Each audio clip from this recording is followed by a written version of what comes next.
Nessa terça em que a gente ressalta, traz à tona o Outubro Rosa, eu quero falar para vocês sobre a mamografia, que é o principal exame para rastrear o câncer de mama. E a gente vai entender mais sobre como ele funciona, a preparação, com a ajuda da radiologista Marina Taliberti, que eu estou trazendo aqui hoje. Marina, obrigada mais uma vez, viu, por ter vindo. Obrigada pelo convite, fico feliz de participar aqui do Outubro Rosa. Porque a gente sabe que precisa fazer mamografia, mas às vezes a gente fala, mas que exame é esse? O que ele enxerga quando nós fazemos? A mamografia é uma espécie de raio-x da mama, né? A mama, ela vai ser posicionada no sentido crânio-caudal e no sentido médio-lateral oblíquo. Então, se faz 2 apertos de cada lado da mama. Com isso, a gente consegue evidenciar as lesões.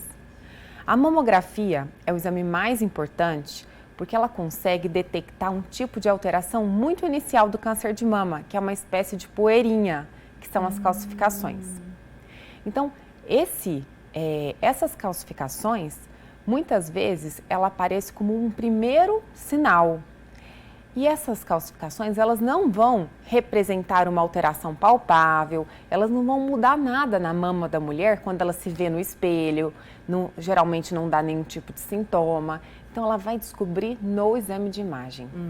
Por isso é tão importante. E a gente tem algumas perguntas aqui, até mostrei para você, tem uma amiga nossa que quer saber o seguinte, a diferença entre a mamografia e a ultrassonografia, as duas precisam ser feitas juntas? A mamografia, então, é um exame indicado para todas as mulheres a partir de 40 anos. O ultrassom é um exame complementar à mamografia, então ele ajuda a dar outros dados aí para o exame de mamografia, mas ele é muito importante para aquelas mulheres que têm uma mama muito densa. O que é isso? É quando a mulher tem muito tecido mamário e pouca gordura. Nesse caso, que a mulher tem muito tecido mamário, a mama fica como se fosse toda branca. E o tumor aparece também branco. Então é difícil identificar na mamografia. E o ultrassom acaba sendo melhor para esse tipo de mama. Outra coisa são as lesões que ficam entre as mamas, muito lateral, muito superior, muito inferior. Essas lesões, elas ficam numa área obscura, numa área da mamografia que não aparece essa moldura. Então, no ultrassom, a gente varre toda essa moldura da mama, tendo, então, uma visão mais completa, né? Algumas alterações aparecem melhor na mamografia, outras aparecem melhor no ultrassom, né? Agora, por que ainda a mamografia, né, pelas sociedades, Sociedade Brasileira de Ginecologia, de Radiologia, de Mastologia, é ainda o exame principal? Porque a apresentação inicial da maior parte dos cânceres de mama é vista de forma melhor, né, de forma mais clara na mamografia. E o ideal é descobrir de forma precoce para que a cura aumente, né? Para poder fazer o tratamento ali o quanto antes. Nesse avanço da medicina, nós temos outros tipos de exames de imagem justamente para facilitar esse diagnóstico e encaminhar essa mulher para o tratamento. A gente tem aí surgindo alguns outros tipos de exames também? A gente tem a ressonância, que é indicado quando há alguma dúvida em relação ao ultrassom e mamografia para complementar essa avaliação, né? Ou é indicado quando a mulher já tem um diagnóstico de câncer de mama, que ela precisa olhar como se fosse estadiar aquelas 2 mamas para que o planejamento cirúrgico seja realizado. Então, a ressonância não é um exame de rotina, mas é indicado em alguns casos. Quando há uma lesão que gera uma dúvida, né, que a gente chama de BIRADS 4, daí sim a gente vai fazer um exame que chama corebiópsia, em que eu tiro pequenos fragmentos do tecido e o patologista analisa para ter certeza do que é aquilo, né? Então, com base nesta análise, né, o Dr. Juliano, que é o mastologista, vai falar, olha, nós vamos fazer assim, vamos fazer assado, né? Então, de acordo com o que tem ali naquele tecido. Você também enfrenta, a gente estava falando com o Dr. Juliano, né, essa questão do medo, e quando a gente precisa ter anualmente aquele espaço na agenda para fazer o exame.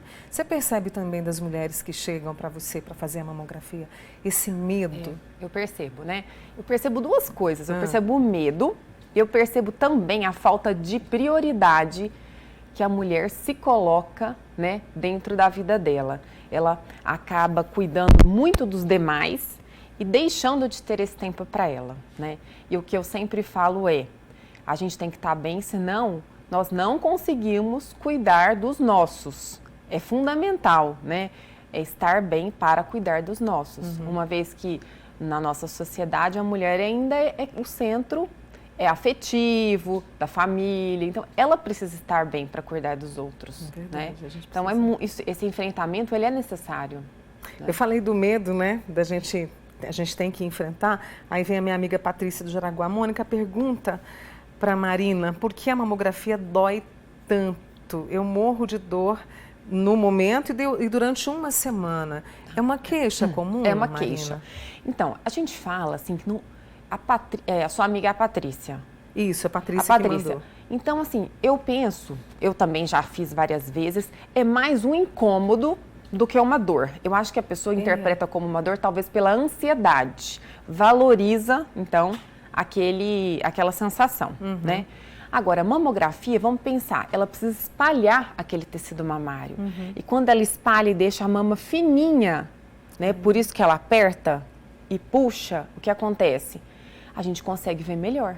Então, nós temos que pensar, nós temos que fazer mamografia, ok, mas também essa mamografia tem que ser bem feita. Imagina que ela vai fazer uma mamografia no lugar e fala, nossa, ali é perfeito, não dói, mas não aperta a quantidade, com peso suficiente, não puxa, não vai resolver. Não basta fazer, tem que fazer direito, com qualidade. E toda a sociedade, quem estuda a mamografia em si, tem estabelecido, a gente não põe uma força aleatória. Então, tem uma força determinada para quem tem silicone, para quem não tem. Então, isso é uma normativa, né? É bom saber disso, né? Porque às vezes a gente fala, nossa, mas está doendo. Tem todo um processo. Para a gente poder encerrar essa conversa tão boa, mas deixa eu trazer a Érica. Com qual periodicidade é feito o pedido de mamografia em mulheres acima dos 60 anos com histórico de câncer na família? As mulheres, elas fazem anual, né?